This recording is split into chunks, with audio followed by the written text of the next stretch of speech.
He will find the past. এখন top লিডারের অনুমতিটা পেলে খেয়ে দেবো স্যার। এই লোক মারবে তুফানকে? এটা তুফানের সামনে দাঁড়াতেই পারবে না। আমি তো পা দিয়ে মারবো না স্যার। কি বলে? We need a strong person, শক্তিশালী। কোনো লাভ নাই স্যার, তুফানের সাথে কুস্তিতে কেউ পারবে না স্যার। এর মধ্যে কুস্তি থেকে আসলো? ওই যে আপনি বললেন না শক্তিশালী, কুস্তি দিয়েই তুফানের লাইমলাইটে আসা স্যার।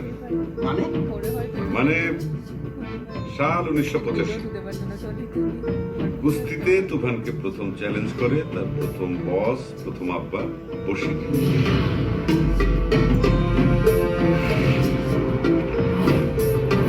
সেই কুস্তিতে তুফান বশিরের ঘাড়টা মটকে দেয়।